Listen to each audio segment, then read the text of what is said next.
साध संगत जी, इस वीडियो में हम आपके लिए आज संगत और बाबा जी के बीच हुए सवाल जवाब लेकर आए हैं। इसी वीडियो में मैं आपको बताऊंगी कि डेरे में संगत आज नए सद्गुरु हुजूर जी से नाराज किस लिए हो गई थी। वीडियो में आखिर तक बने रहिए। साध संगत जी, एक लड़का बाबा जी से कहने लगा, जब मैं परमार्थ से जुड़ा था तो मैं अपनी बुरी आदतों को पीछे छोड़ आया था। अब मुझे अफसोस है कि वही आदतें मैंने फिर से अपना ली है। बाबा जी ने समझाया, बेटा, हमें हर चीज का हिसाब देना पड़ता है। जब हम जानते हैं कि क्या सही है और क्या गलत है तो हमें सोच समझकर बढ़ाना चाहिए। फिर वही लड़का कहने लगा, बाबा जी, गुरु से प्रेम कैसे कर सकते हैं? बाबा जी ने कहा, बेटा, गुरु के बहाने में रहेंगे तो अपने आप गुरु से प्रेम होने लगेगा। एक और लड़का बाबा जी से कहने लगा, बाबा जी, मैंने 14 से 15 बार नामदान की पर्ची के लिए कोशिश की, लेकिन 16वीं बार जाकर मुझे पर्ची मिली। मेरे दोस्त कहते हैं कि मुझे काले कपड़े नहीं पहनने चाहिए, क्योंकि काले कपड़ों के कारण ही मुझे पर्ची नहीं मिल सकती थी। बाबा जी ने मुस्कुराते हुए कहा, बेटा, हम पता नहीं किन चीजों में फंस जाते हैं। अगर इन सब पाखंडों से कर्मों का लिखा बदल जाता तो हमारे कर्म कट जाते। फिर किसी को भी मालिक के भजन सिमरन करने की क्या जरूरत थी? बस सभी काले कपड़े पहनना छोड़ देते। आगे बाबा जी ने कहा, अगर इन टोने टोटकों से किस्मत बदलती तो मंत्रियों ने कभी कुर्सी नहीं छोड़नी थी। फिर किसी भाई ने पूछा, बाबा जी, मेरे बेटे को अभी नामदान नहीं मिला है। उनका मन करता है कि वह भी ध्यान लगाए। क्या वह राधा स्वामी शब्द का सिमरण कर सकता है? बाबा जी ने समझाया, बेटा, बिल्कुल कर सकता है। अगर उसे ऐसा करके खुशी मिलती है तो बड़ी खुशी से कर सकता है। ऐसा करने से उसकी नींव पक्की हो जाएगी। आगे चलकर जब उसे नामदान मिल जाएगा तो उसे कोई दिक्कत नहीं आएगी। फिर एक लड़की कहने लगी, बाबा जी, मेरी शादी बहुत लेट हुई है और इस वजह से समाज मुझे बहुत कुछ सुनाता है। बाबा जी ने समझाया, बेटा, दुनिया को हम कभी खुश नहीं कर सकते। हमें तो उसकी परवाह करनी चाहिए जिसकी खुशी के लिए हम परमार्थ में आए हैं।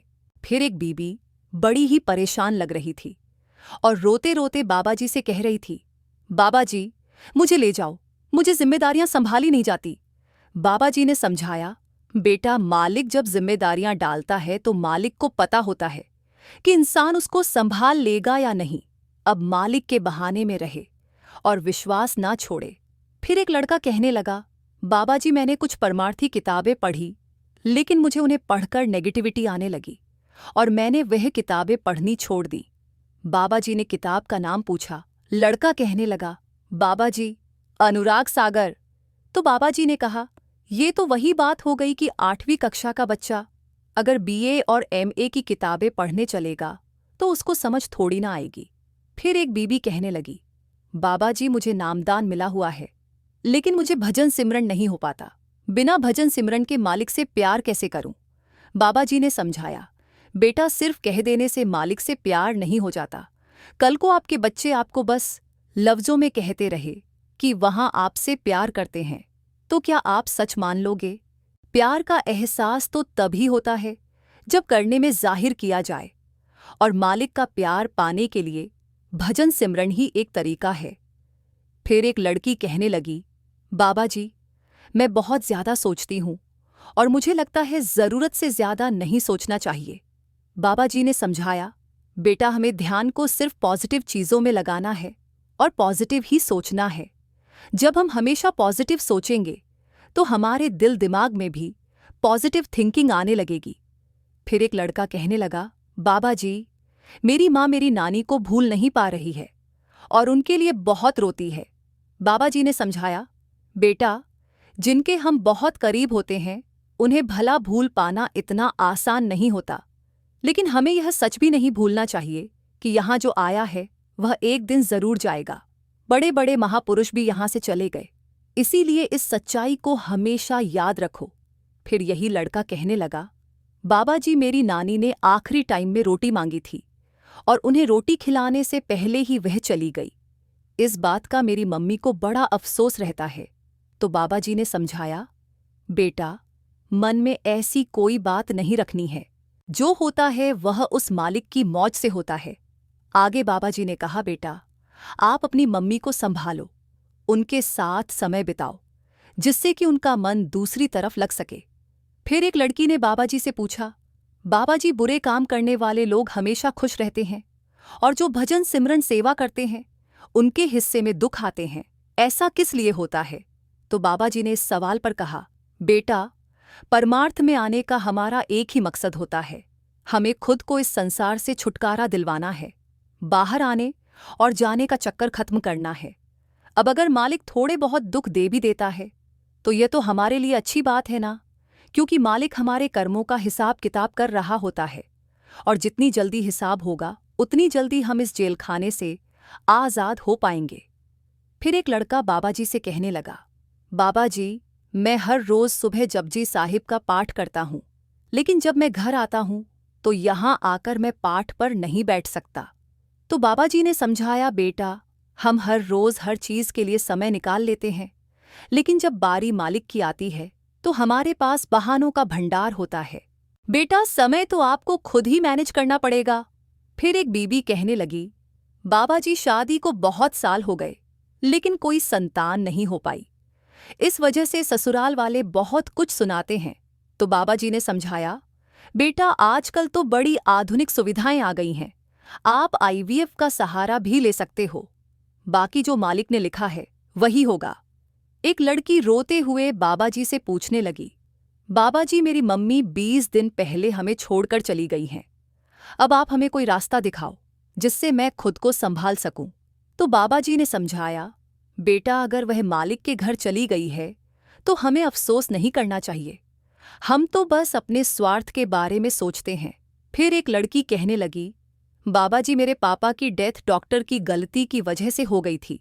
तो बाबा जी ने समझाया, बेटा, जो चीज़ हमारे हाथ में नहीं है उसे सोचने से क्या फ़ायदा, इसीलिए आप वह सब ना सोचें, सब कुछ मालिक की मौज से होता है। फिर एक लड़का बाबा जी से कहने लगा, बाबा जी, मेरी उंगली कभी ना छोड़ना। तो बाबा जी ने कहा, बेटा, बाप अपने बच्चों की उंगली कभी नहीं छोड़ता। एक भाई बाबा जी से कहने लगा, बाबा जी, आज बहुत सालों के बाद आपने डेरे बुलाया, आपका बहुत शुक्र है, बहुत साल दूर रहा हूं, अब खुद से दूर मत जाने देना, कभी भी बिछोड़ा न आने देना। बाबा जी ने समझाया, बेटा, मालिक कभी भी हमसे दूर नहीं है, वह हर पल हमारे साथ है, बस हम ही मालिक की पहचान और उसका एहसास नहीं कर पाते। मालिक कभी हमारा हाथ नहीं छोड़ता। अगर आप भजन सिमरन करोगे तो कभी मालिक के दूर होने का एहसास नहीं होगा। फिर एक बीबी कहने लगी, बाबा जी, मेरे पति यहाँ नहीं आए, लेकिन उन्होंने अपने जीवन में बहुत गलतियां की हैं, आपसे विनती है कि आप उन्हें माफ़ कर दो। तो बाबा जी ने समझाया, बेटा, माफ़ करने वाला सिर्फ वह मालिक है, मैं भी आप जैसा ही एक सेवादार हूँ और अपनी सेवा निभा रहा हूँ। जो गलतियां हो गई है उनसे सीखकर आगे बढ़ना है, अगर गलती करके फिर से दोहराते हैं तो मालिक को हिसाब भी हमें ही देना पड़ेगा। फिर एक बीबी ने पूछा, बाबा जी, मैं कभी कभी अपने बच्चों को ज़बरदस्ती सत्संग पर ले जाती हूँ और उन्हें ज़बरदस्ती शब्द सुनने और पाठ करने को कहती हूँ, तो क्या मुझे अपने बच्चों के साथ ज़बरदस्ती करनी चाहिए? तो बाबा जी ने समझाया, बेटा, बच्चे जब छोटे हों तो उन्हें ऐसी आदत डालना ठीक है, लेकिन जब बच्चे 12-13 साल या उससे ऊपर की उम्र में आ जाएं, तो हमें बहुत ज़्यादा ज़बरदस्ती नहीं करनी चाहिए। फिर एक भाई कहने लगा, बाबा जी, मेरी पत्नी यहाँ डेरे की तरफ नहीं लगी हुई है, वह अक्सर मथुरा वृंदावन जाती है। तो बाबा जी ने समझाया, बेटा, उन्हें वहाँ खुशी मिलती है, तो हमें कोई ज़बरदस्ती नहीं करनी है, हमें तो एक अच्छा उदाहरण बनकर दिखाना है जिससे कि उन्हें भी इसकी कदर हो सके। फिर एक लड़की कहने लगी, बाबा जी, जब हम कोई विश मांगते हैं तो क्या वह पूरी होती है? तो बाबा जी ने समझाया, बेटा, जो किस्मत में लिखा होता है वह ज़रूर मिलता है। फिर यह लड़की कहने लगी, बाबा जी, मुझे बहुत डर लग रहा है। तो बाबा जी ने हंसते हुए पूछा, मुझसे डर लग रहा है या हुजूर से? फिर बाबा जी ने एकदम से हुजूर जी की तरफ देखा तो सारी संगत हंस पड़ी। फिर लड़की कहने लगी, बाबा जी, हुजूर जी से नहीं, आपसे डर लग रहा है। लड़की की बात पर संगत बहुत जोर जोर से हंसने लगी। साध संगत जी, ये थे आज डेरे में शाम 4 बजे के सवाल जवाब। अब मैं आपको बताती हूँ कि डेरे में संगत सद्गुरु हुजूर जी से क्यों नाराज हो गई। आखिर हुजूर जी ने ऐसा क्या कह दिया जो संगत नाराज हो गई। साध संगत जी, जब से बाबा जी ने हुजूर जी को अपनी गद्दी का उत्तराधिकारी बनाया है, उसके बाद से बाबा जी ने अपना कुछ बोझ हुजूर जी के कंधों पर डाल दिया है। सवाल जवाब में जब संगत पूछती है तो बाबा जी कई बार कह चुके हैं, इसीलिए तो इनका सहारा लिया है।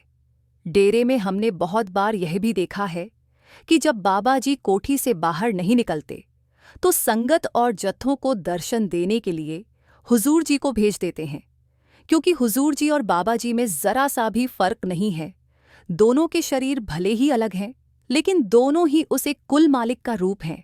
अभी कल की बात है, जब बाबा जी के कहने पर हुजूर जी अकेले ही संगत पंडाल में संगत को दर्शन देने जा रहे थे।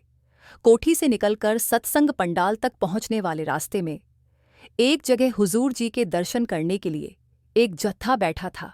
ये जत्था कई दूर से आया था। इन सेवादारों को जैसे ही पता चला कि हुजूर जी कुछ ही देर में सत्संग घर जा रहे हैं, तो उन्होंने सोचा, हम यही रास्ते में बैठकर हुजूर जी के दर्शन कर लेते हैं, क्योंकि जत्थों को अपनी सेवा छोड़कर सत्संग पंडाल में जाने की अनुमति नहीं होती। इसलिए वे बीच रास्ते में बैठकर हुजूर जी का इंतजार करने लगे। कुछ ही देर में हुजूर महाराज जी की गाड़ी उस रास्ते पर आई, लेकिन हुजूर जी ने रास्ते में इंतजार कर रहे जत्थे के सेवादारों पर दृष्टि नहीं डाली और सीधे सत्संग पंडाल में चले गए। इस बात से जत्थे के सेवादार नाराज हो गए, परंतु सेवादारों को समझना चाहिए कि हुजूर महाराज जी बाबा जी के आदेश के बिना किसी पर भी अपनी दृष्टि नहीं डाल सकते। बाबा जी का हुक्म था कि सत्संग पंडाल में बैठी संगत को दर्शन देने हैं। हुजूर जी ने केवल बाबा जी के हुक्म का पालन किया। संत महतमाओं को मालिक जैसा आदेश करते हैं, वे वैसा ही करते हैं। अपनी तरफ से हुजूर जी जत्थे को दर्शन नहीं दे सकते थे, क्योंकि कुल मालिक यानी बाबा जी ने हुजूर जी को सत्संग पंडाल जाने का आदेश दिया था। साध संगत जी, सबसे बड़ी बात यह है कि हमें समझना चाहिए कि गुरु अपनी मौज में अगर हम पर कृपा करनी है तो 7 समंदर पार भी कर देंगे, और अगर किसी कारण से कृपा नहीं करनी है तो चाहे हम गुरु के सामने ही क्यों ना बैठे हो, हम गुरु से कुछ हासिल नहीं कर पाएंगे। साध संगत जी, अगर हम गुरु से ही नाराज होने लगे तो परमार्थ के सफर में हम किसकी उंगली पकड़कर आगे बढ़ेंगे। बिना गुरु के तो हम एक कदम भी नहीं चल पाएंगे। साध संगत जी, भगवान श्री कृष्ण जी कहते हैं, धैर्य रखने वाला इंसान अपनी इच्छा अनुसार सब कुछ प्राप्त कर सकता है। ताकत की जरूरत तभी होती है जब कुछ पूरा करना हो, वरना दुनिया में सब कुछ पाने के लिए प्रेम ही काफी है। उस इंसान की ताकत का कोई मुकाबला नहीं कर सकता जिसके पास सब्र की ताकत होती है। गलत लोगों की हार उसी वक्त तय हो जाती है जब सही लोग अपने आप चुप हो जाते हैं। यह आवश्यक नहीं कि हर स्थान पर हम उत्तर दें। कुछ बातें हमें ईश्वर पर भी छोड़ देनी चाहिए, क्योंकि जब ईश्वर उत्तर देते हैं तो सारा संसार मौन होकर सुनता है। भगवान श्री कृष्ण जी कहते हैं, जो इंसान सिर्फ खुद के लिए जीता है उसका एक दिन मरण होगा, और जो इंसान दूसरों के लिए जीता है उसका सदैव स्मरण होगा। अपने काम को कभी कल पर नहीं टालना चाहिए, क्योंकि ऐसा व्यक्ति समय को महत्वपूर्ण ना समझकर उसे व्यर्थ ही गंवाता है, और अंत में उसके पास कुछ भी करने के लिए समय नहीं बचता। मन कभी सही सोचता है तो कभी गलत, क्योंकि आत्मा में प्यार का संस्कार भी है और नफरत का भी। जिस संस्कार को ज्यादा इस्तेमाल करोगे वही आपका स्वभाव बनता जाएगा। अब ये आपका चुनाव है कि आप प्यार चुनते हैं या नफरत। नफरतों में क्या रखा है? प्यार से जीना सीखो, क्योंकि यह दुनिया ना तो तुम्हारा घर है ना ही तुम्हारा ठिकाना। भगवान श्री कृष्ण जी कहते हैं, वह किसी के भाग्य के निर्माता नहीं है। व्यक्ति खुद अपना भाग्य लिखता है। आप जैसा बीज बोएंगे आप वैसे ही फसल काटेंगे। आप जैसा कर्म करेंगे आपको वैसे ही परिणाम मिलेंगे। यदि विद्यार्थी मन लगाकर पढ़ाई करेंगे तो परीक्षा में अवश्य सफल होंगे। इसलिए हर व्यक्ति का भाग्य भी तभी बदलेगा जब वह अपना कर्म करेगा। आलसी व्यक्ति कभी सफल नहीं हो सकता। जिसको जीवन में आराम करना बहुत प्यारा लगता है उसे मेहनत करना अच्छा नहीं लगता। भला वह व्यक्ति कैसे सफल हो सकता है? इसलिए अगर आप कोई काम करना चाहते हैं तो अभी से आलस को त्याग दीजिए। अहंकार मनुष्य से वह सब कुछ करवाता है जो अंत में उसी के विनाश का कारण बनता है। इसलिए जीवन में जितना जल्दी हो सके अपना अहंकार त्याग दे। संसार में सबसे ताकतवर व्यक्ति वही होता है जो धोखा खाने के बाद भी लोगों की भलाई करना नहीं छोड़ता। दूसरों को नियंत्रित करने वाला शक्तिशाली हो सकता है, लेकिन स्वयं को नियंत्रित करने वाला उससे भी अधिक शक्तिशाली होता है। भगवान श्री कृष्ण कहते हैं, जिंदगी में एक ही नियम रखो, सीधा बोलो, सच बोलो और मुंह पर बोलो। जो अपने होंगे वह समझ जाएंगे और जो नाम के होंगे वह दूर हो जाएंगे। दूसरों की जिंदगियों में झांकने से कुछ भी नहीं मिलने वाला। यकीन मानिए, आपकी जिंदगी में भी ऐसा बहुत कुछ है जो इंतजार कर रहा है कि आप अपनी जिंदगी में झांके। जो लोग तुम्हारी बुराई करते हैं वह करते रहेंगे, चाहे तुम अच्छे कर्म करो या बुरा। इसलिए शांत रहकर अपना कर्म करते रहो। निंदा से मत घबराओ। निंदा उसी की होती है जो जिंदा है। मरने के बाद तो सिर्फ तारीफ होती है। साथ रहकर जो छल करें उससे बड़ा कोई शत्रु नहीं हो सकता, और जो हमारे मुंह पर बुराइयां बता दे उससे बड़ा कोई मित्र नहीं हो सकता। याद रहे, साफ साफ बोलने वाला कड़वा जरूर होता है मगर विश्वासघाती कभी नहीं। जो धोखा खाने और दुख मिलने के बाद भी गलत रास्ते पर नहीं जाता और ईमानदारी से अपना कार्य करता रहता है, ऐसा मनुष्य भगवान को सबसे प्रिय है। अंत में ऐसे व्यक्ति की जीत निश्चित होती है। श्री कृष्णा जी कहते हैं, सीधे इंसान को कभी धोखा मत देना, क्योंकि सीधे इंसान का जवाब ऊपर वाला टेढ़े तरीके से देता है। कुएं में उतरने के बाद बाल्टी झुकती है, लेकिन झुकने के बाद भरकर ही निकलती है। जीवन भी कुछ ऐसा ही है। जो झुकता है वह अवश्य ही कुछ न कुछ लेकर ही उठता है। यही जीवन जीने का सार है। कर्म तेरे अच्छे हैं तो किस्मत तेरी दासी है। नियत तेरी अच्छी है तो घर में मथुरा काशी है। दोस्तों, हमेशा याद रखें, जो होता है अच्छे के लिए ही होता है। कभी कभी विपरीत परिस्थितियों हमारी वर्तमान स्थिति को अच्छा करने के लिए आती है। सफल होना है तो एक बात गांठ बांध लो, पाँव भले ही फिसल जाए लेकिन जुबान कभी नहीं फिसलनी चाहिए। अहंकार मनुष्य को विश्वास दिला देता है कि उसके द्वारा किया गया कार्य कभी अनुचित नहीं हो सकता, और उसी भ्रम में वह सहस्त्रों अपराध करता रहता है। भगवान श्री कृष्ण कहते हैं, दुनिया के सारे खेल खेल लेना, पर भूल कर भी किसी की भावनाओं के साथ मत खेलना, क्योंकि यह वह गुनाह है जो मैं कभी माफ नहीं करूंगा। जिद, गुस्सा, गलती, लालच और अपमान खर्राटों की तरह होते हैं, जो दूसरे करें तो चुभते हैं और स्वयं करें तो एहसास तक नहीं होता।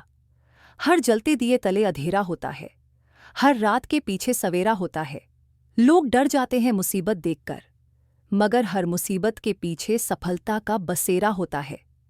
कभी भी अपनी हार मानने से पहले एक आखिरी प्रयास जरूर कर लेना, क्योंकि उस समय आपके प्रयास के साथ साथ आपका अनुभव भी आपका साथ देगा और आप जरूर सफल होंगे। श्री कृष्णा जी कहते हैं, हद से ज्यादा सीधा साधा होना भी ठीक नहीं है, क्योंकि जंगल में सबसे पहले सीधे साधे पेड़ों को ही काटा जाता है और टेढ़े पेड़ों को छोड़ दिया जाता है। संसार में तुम्हारा अपना कोई नहीं है, सब अपने स्वार्थ के कारण ही तुमसे जुड़े हुए हैं, और जब तक व्यक्ति को इस बात का एहसास नहीं होता तब तक उसमें परमात्मा के प्रति प्रेम और विश्वास उत्पन्न नहीं होता है। कोई कितना भी झूठा या कपटी हो, आपके साथ आप तब भी सच्चे बने रहिए, क्योंकि किसी बीमार को देखकर स्वयं को बीमार कर लेना यह समझदारी नहीं, अपितु मूर्खता है। किसी भी मनुष्य को अच्छा जीवन या बुरा जीवन नहीं दिया गया है, एक जीवन दिया गया है। इसे अच्छा या बुरा बनाना मनुष्य के ऊपर निर्भर करता है। जो अपने सुख के लिए दूसरों की हानि करता है वह मनुष्य कहलाने लायक नहीं है। मनुष्य वही होता है जो अपने स्वार्थ का त्याग करके दूसरे का हित करे, कम से कम दूसरे का नुकसान न करे। श्री कृष्ण कहते हैं, विचारों को वश में रखिए, वह तुम्हारे शब्द बनेंगे। शब्दों को वश में रखिए, वह तुम्हारे कर्म बनेंगे। कर्मों को वश में रखिए, वह तुम्हारी आदत बनेंगे, वह तुम्हारे चरित्र बनेगा।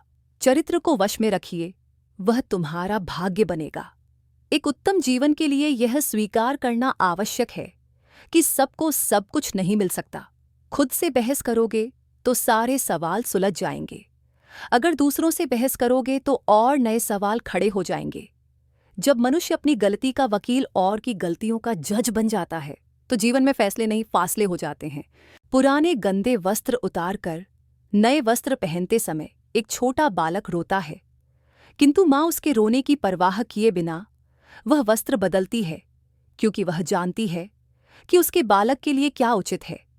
उसी प्रकार भगवान अपने भक्तों की इच्छा की परवाह किए बिना उसे सफलता और निष्फलता देता है, क्योंकि वह जानते हैं कि उसके भक्त के लिए क्या उचित है। संदेह से परे होकर जब आप भगवान से प्यार करते हैं तो आप हर चीज से प्यार करते हैं। भगवान श्री कृष्ण कहते हैं, परिवार को मालिक बनकर नहीं बल्कि माली बनकर संभालो। जो ध्यान तो सबका रखता हो पर अधिकार किसी पर नहीं जताता हो। क्रोध बुरा होता है, पर जहां जरूरत हो वहां दिखाना ही चाहिए, नहीं तो गलत करने वाले को एहसास ही नहीं होगा कि वो गलत कर रहा है और वो आपके साथ हमेशा वैसा ही व्यवहार करेगा। दूसरे को अपमानित करने वाला स्वयं को ही अपमानित करता है, क्योंकि आत्मा सभी में एक ही होती है और आत्मा परमात्मा का अंश है। किसी को अपमान करने वाला यह अपेक्षा ना रखे कि उसको दूसरों से सम्मान मिलेगा। कर्म का यही सिद्धांत है। जीवन में हम कितने सही और कितने गलत हैं, ये सिर्फ दो ही शख्स जानते हैं, एक परमात्मा और एक हमारी अंतरात्मा। अपना समय उन लोगों पर व्यतीत करें जो आपको बिना शर्त प्यार करते हैं। इसे उन पर बर्बाद ना करें जो आपसे केवल तभी प्यार करते हैं जब उनके लिए परिस्थितियां सही हो। पहचान से बड़ी समझ होती है, क्योंकि हम चाहे कितनी भी बड़ी पहचान क्यों ना बना ले, फिर भी पहचान वाला व्यक्ति हमें समझ नहीं सकता, लेकिन हमें समझने वाला व्यक्ति लाखों की भीड़ में भी हमें पहचान सकता है। जो लोग आपको सिर्फ काम के वक्त ही याद करते हैं, उनके काम जरूर आओ, क्योंकि अंधेरा होने पर ही इंसान रोशनी ढूंढता है और वह रोशनी आप हो।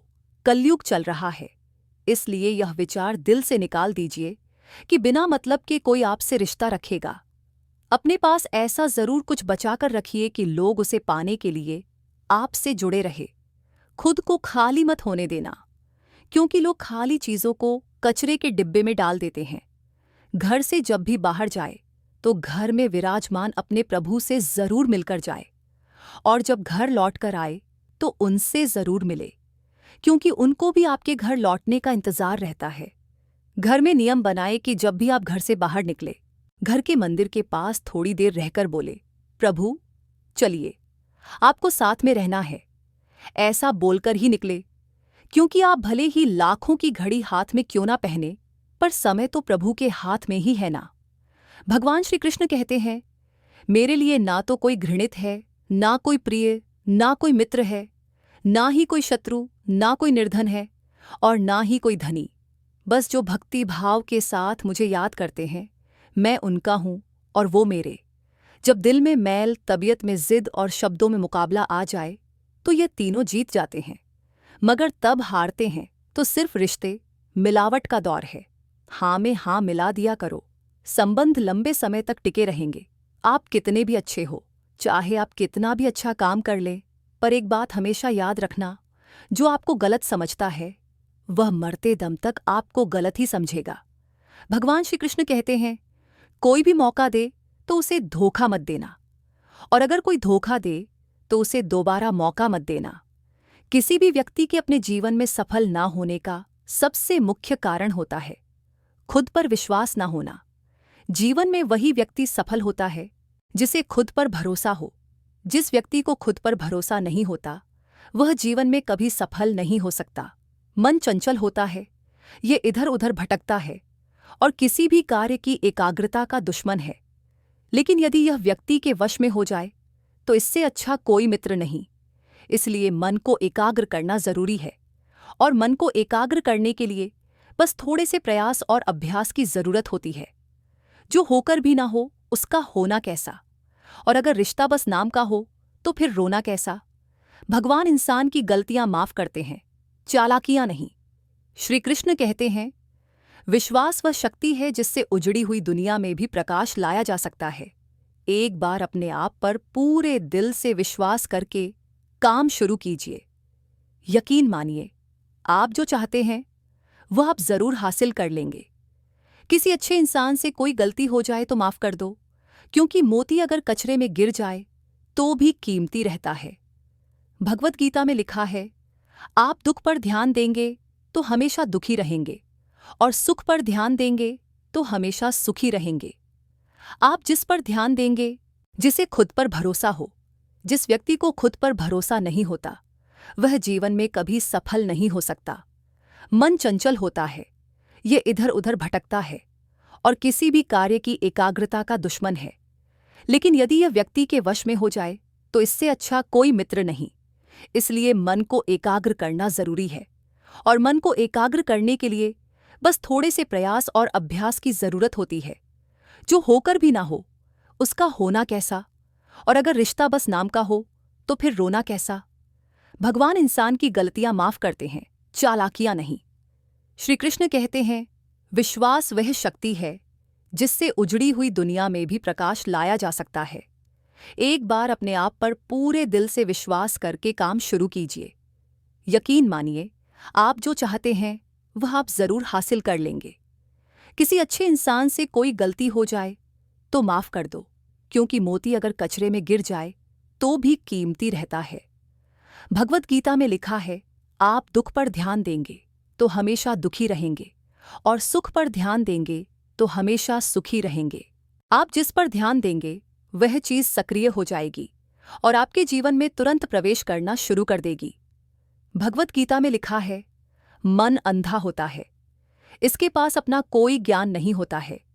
मन कुछ नहीं जानता और ना ही सही मार्गदर्शन करता है।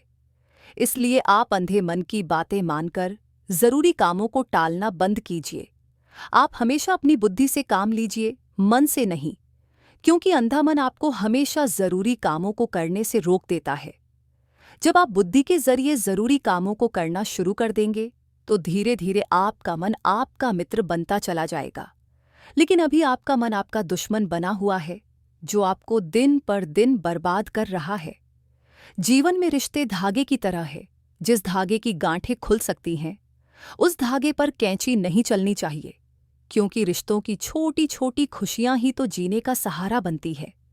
ख्वाहिशों का क्या, वह तो पल पल बदलती है। किस्मत पर जितना यकीन करोगे उतना ही दुख पाओगे, और कर्म पर जितना यकीन करोगे उतना ही सुख पाओगे। सफलता आपके आज के कर्म में छुपी हुई है, इसलिए ईमानदारी से मेहनत कीजिए। बहुत अधिक मेहनत करने के बाद भी अगर परिणाम नहीं मिल रहा तो यह मत सोचिए मेरी किस्मत खराब है। थोड़ा इंतजार कीजिए और मेहनत जारी रखिए, क्योंकि मौसम आने पर ही पेड़ों पर फल लगते हैं, ना कि हमारे हड़बड़ाने से। छोटे बच्चों को माँ चलाती है, फिर छोड़ देती है, और जैसे ही बच्चा लड़खड़ाता है माँ उसे फिर पकड़ लेती है और उसे फिर से चलने को कहती है, ताकि उसके पैर मजबूत हो जाएं। उसी तरह भगवान हमारा ध्यान रखते हुए हमें दुख इसलिए देते हैं ताकि हम अपने जीवन में मजबूत हो पाएं। यदि आज आपके जीवन में बुरा समय है तो हिम्मत रखिए। ये समय आपको मजबूत बनाने आया है, ना कि कमजोर बनाने। श्री कृष्ण कहते हैं, किसी को बहस से जीतने के बजाय मन से पराजित करना चाहिए, क्योंकि जो आपके साथ सदा बहस करने के लिए तत्पर रहता है वह आपके मौन को कभी भी सहन नहीं कर सकेगा। एक बार दानवीर कर्ण ने भगवान श्री कृष्ण से अपनी व्यथा सुनाई और कहा, हे श्री कृष्ण, जब मैं पैदा हुआ मेरी माँ ने मुझे त्याग दिया, इसमें मेरा क्या अपराध था? गुरु द्रोणाचार्य ने मुझे शिक्षा देने से मना कर दिया, क्योंकि वह मुझे क्षत्रिय नहीं मानते थे, इसमें भी मेरा क्या अपराध था? द्रौपदी के स्वयंवर में मुझे अपमानित किया गया, क्योंकि मैं राज परिवार का हिस्सा नहीं हूं, भला इन सब में मेरा क्या अपराध था? जवाब में श्रीकृष्ण ने कहा, हे कर्ण, जरा ध्यान से सुनो। जब मेरा जन्म हुआ तब मैं कारागार में था, और मेरे पैदा होते ही मेरी मृत्यु मेरी प्रतीक्षा कर रही थी। जिस रात मेरा जन्म हुआ था उस रात मुझे मेरे माता पिता से अलग होना पड़ा, और मुझे हर वह काम करना पड़ा जो एक गरीब परिवार में करना पड़ता है। गायों का गोबर मैं अपने हाथ से उठाता था। जब मैं चल नहीं सकता था तब मुझ पर प्राणघातक हमले किए गए, मुझे मारने की बार बार कोशिशें की गई। मेरे पास बचपन में ना तो शिक्षा थी, ना ही महल, ना कोई गुरुकुल था, ना ही कोई विशाल सेना थी। लेकिन तब भी मेरे मामा कंस मुझे उनका सबसे बड़ा शत्रु मानते थे। मेरा जीवन भी जीवन कई चुनौतियों से गुजरा है। ये बात इतनी महत्वपूर्ण नहीं है कि जीवन में कितनी बार अपमानित होना पड़ा है, पर यह महत्वपूर्ण है कि आप उस अपमान का उत्तर कैसे दे रहे हैं। आपके पास ज्ञान है जिसका आप इस्तेमाल कर रहे हैं या नहीं, और इन सब चुनौतियों को पार करके कैसे आप आगे बढ़ते हैं, यह बात सबसे अधिक महत्वपूर्ण है। जो लोग दूसरों के चेहरे पर मुस्कुराहट देखना चाहते हैं, ऊपर वाला उनकी मुस्कुराहट कभी नहीं छीनता। जब आपके पास से खास लोग दूर होने लगे तो समझ लीजिए उनकी ज़रूरतें पूरी हो चुकी हैं। जिंदगी ने इतना सबक तो सिखा ही दिया है कि अपनों पर भरोसा भी सोच समझकर करो। ये सच है कि जब इंसान की ज़रूरत पूरी हो जाती है तो उसका बात करने का तरीका भी बदल जाता है। जिंदगी में कुछ सीखो या ना सीखो, मगर लोगों को पहचानना ज़रूर सीखो, क्योंकि लोग जैसे दिखते हैं वैसे होते नहीं। अपनाना भी सीखो, ठुकराना भी सीखो, और जहाँ पर इज्जत नहीं वहाँ से उठकर जाना भी सीखो। जिंदगी जीने के दो तरीके होते हैं। पहला जो पसंद है उसे हासिल करना सीख लो, दूसरा जो हासिल है उसे पसंद करना सीख लो। संसार में कोई भी व्यक्ति सर्वगुण संपन्न नहीं होता, इसलिए कुछ कमियों को नज़रअंदाज करके रिश्ते बनाए रखिए। पेड़ कभी डाली काटने से नहीं सूखता, पेड़ हमेशा जड़ काटने से सूखता है। उसी तरह व्यक्ति अपने कर्म से नहीं, बल्कि अपनी सोच और गलत व्यवहार से हारता है। जीवन में आधे दुख तो गलत लोगों से उम्मीद रखने पर ही होते हैं, इसलिए उम्मीद केवल खुद से करें। अंधेरे में तो अपनी परछाई भी साथ छोड़ देती है, तो ऐसे में पराये लोग साथ क्या देंगे। समय और शब्द दोनों का उपयोग लापरवाही से ना करें, क्योंकि यह दोनों ना दोबारा आते हैं ना मौका देते हैं। जिंदगी में बेशक हर मौके का फायदा उठाओ, मगर किसी के हालात और मजबूरी का नहीं। वक्त अच्छा हो तो आपकी गलती भी मजाक लगती है, और वक्त खराब हो तो मजाक भी गलती बन जाती है। लोग क्या कहेंगे और संसार में हमारी छवि कैसे होगी, इसके भय से हमें उस अनमोल व्यक्ति को कभी नहीं खोना चाहिए जो हमें अपनी दुनिया मानता हो। कौन कहता है जैसा संग वैसा रंग। इंसान लोमड़ी के साथ नहीं रहता फिर भी शातिर है, इंसान शेर के साथ नहीं रहता फिर भी क्रूर है, और तो और इंसान वो फितरत है जो कुत्ते के साथ रहता है फिर भी वफादार नहीं है। अकेले चलना सीख लो, क्योंकि सहारा कितना भी सच्चा हो एक दिन औकात दिखा ही देता है। किसी से ज्यादा उम्मीद ना करना, क्योंकि जितना ज्यादा लगाव होता है उतना गहरा घाव होता है। जब आप खुद को तलाशते हैं तब दुनिया आपको तलाशती है। शीशा और रिश्ता दोनों नाजुक होते हैं, पर दोनों में अंतर सिर्फ यही है कि शीशा गलती से टूट जाता है और रिश्ता गलत फहमी से। जो इंसान रोते रोते गुस्से में सब कुछ बोल देता है वो सच्चा होता है, क्योंकि गुस्सा और रोना इंसान को सच बोलने के लिए मजबूर कर देता है। अच्छा इंसान मतलबी नहीं होता, बस वह दूर हो जाता है उन लोगों से जिन्हें उसकी कदर नहीं होती। कुछ ऐसे काम करो कि आपके माता पिता अपनी प्रार्थना में कहें, हे प्रभु हमें हर जन्म में ऐसी ही संतान देना। कभी भी किसी का दिल न दुखाओ, क्योंकि एक ऐसा ही दिल आपके पास भी है। अगर कोई आपसे उम्मीद करता है तो यह उसकी मजबूरी नहीं, आपसे लगाव और विश्वास है। किसी घर में एक साथ रहना परिवार नहीं कहलाता, बल्कि एक दूसरे को समझना और एक दूसरे की परवाह करना परिवार कहलाता है। जो आपके साथ दिल से बात करता हो उनको कभी दिमाग से जवाब मत देना, चाहे लड़ो चाहे झगड़ो, लेकिन अपने परिवार से अलग होने की बात मत सोचना, क्योंकि उन पत्तों की कोई कदर नहीं होती जो डाली से टूटकर नीचे गिर जाते हैं। दो तरह के लोग होते हैं इस दुनिया में। पहले छोटी सी मुसीबत आने के बाद डर जाते हैं, दुखी हो जाते हैं, और दूसरे वो लोग चाहे उनकी जिंदगी में कितनी भी मुश्किलें आ जाए लेकिन वो हमेशा खुश ही रहते हैं, हर मुसीबत में खुद को संभाल लेते हैं। और एक वो होते हैं जिनके पास सब कुछ होता है लेकिन फिर भी वो हमेशा दुखी रहते हैं, और दूसरे वो जिनके पास चाहे कुछ भी ना हो लेकिन फिर भी वो हमेशा खुश रहते हैं। बात बहुत छोटी सी है, पर सच है कि रिश्ते सबसे रखो पर उम्मीद किसी से मत रखना। अक्सर झूठे इंसान की बातें मीठी होती हैं और सच्चे इंसान की बातें कड़वी होती है। बात संस्कार और आदत की होती है, वरना जो सुन सकता है वो सुनने की क्षमता भी रखता है। जीवन में कुछ भी स्थायी नहीं है, इसलिए स्वयं को अधिक तनावग्रस्त ना करें, क्योंकि परिस्थितियां चाहे कितनी भी खराब क्यों ना हो, लेकिन बदलेंगी जरूर। छोटी सोच शंका को जन्म देती है और बड़ी सोच समाधान को। सुनना सीख लो तो सहना सीख जाओगे, और सहना सीख लिया तो रहना सीख जाओगे। दो प्रकार के व्यक्ति संसार में स्वर्ग से भी ऊपर स्थित होते हैं। एक वह जो शक्तिशाली होकर भी क्षमा कर देते हैं, दूसरे वह जो दरिद्र होकर भी कुछ दान करते हैं। जिंदगी में पीछे देखोगे तो अनुभव मिलेगा, जिंदगी में आगे देखोगे तो आशा मिलेगी, दाएं बाएं देखोगे तो सत्य मिलेगा, लेकिन अपने भीतर देखोगे तो परमात्मा मिलेगा, आत्मविश्वास मिलेगा। उदय किसी का भी अचानक नहीं होता, सूर्य भी धीरे धीरे निकलता है और ऊपर उठता है। धैर्य और तपस्या जिसमें है वही संसार को प्रकाश कर सकता है। उस दिन हमारी सारी परेशानियां खत्म हो जाएंगी, जिस दिन हमें यकीन हो जाएगा कि हमारा सारा काम ईश्वर की मर्जी से होता है। बात अपने कर्मों की ही है।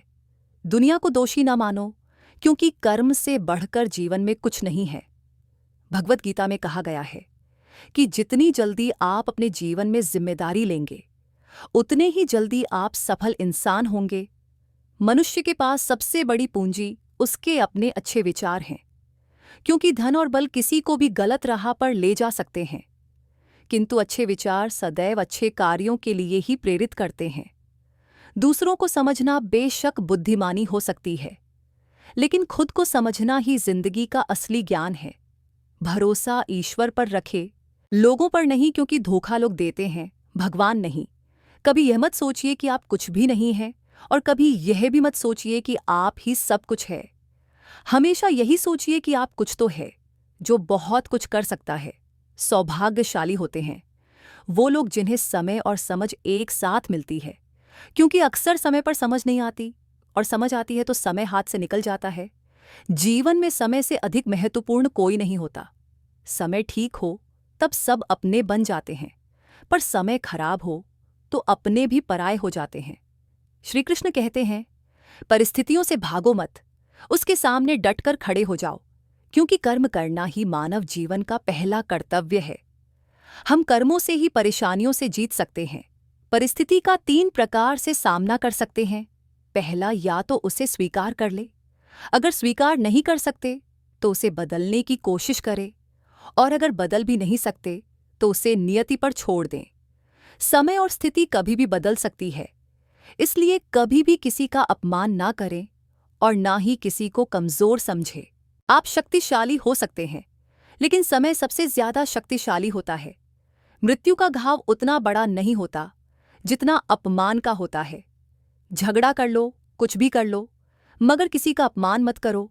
जिसे अकेले में रोककर चुप होना आता है और अपना दर्द छुपाना आता है, वह इंसान आज दुनिया का सबसे ताकतवर इंसान है। खुद को कभी भी किसी हालात में बिगड़ने मत देना। लोग गिरे हुए मकान की ईंट तक उठाकर ले जाते हैं। कोई भी कारण हो, कोई भी बात हो, चिढ़ाओ मत, गुस्सा मत करो, जोर से मत बोलो। बस मन शांत रखो, विचार करो और फिर निर्णय लो। आवाज से आवाज नहीं मिटती, बल्कि चुप्पी से मिटती है। तकलीफ सिर्फ आपको होगी, दुख भी आपको ही होगा। मन शांत रखोगे तो सुख भी आपको ही मिलेगा। तकलीफों और दुख में सब्र से काम लिया करो, क्योंकि सोने को आग से आजमाया जाता है और इंसान को तकलीफों और दुख से। जब जिंदगी में सुकून कम हो जाए तो प्रार्थनाओं का वक्त बढ़ा लो और ईश्वर से बात करो, और अपने दुखों से निकलने का रास्ता उन्हीं से मांगो। भगवान तब भी आपकी प्रार्थना सुनते हैं जब आपके पास उनसे बोलने के लिए शब्द भी नहीं होते। बच्चा क्या खाएगा, क्या पिएगा, क्या पहनेगा, इसका ध्यान बच्चा नहीं उसकी माँ रखती है। हमें क्या देना है और क्या नहीं देना है, इसका ध्यान स्वयं भगवान रखते हैं। दिल के सच्चे लोग भले ही अकेले रह जाएं, लेकिन उनका साथ ईश्वर हमेशा देते हैं। साध संगत जी, ऐसी ही रूहानी सत्संग साखियां सुनने के लिए हमारे चैनल को सब्सक्राइब जरूर करें जी। राधा स्वामी जी।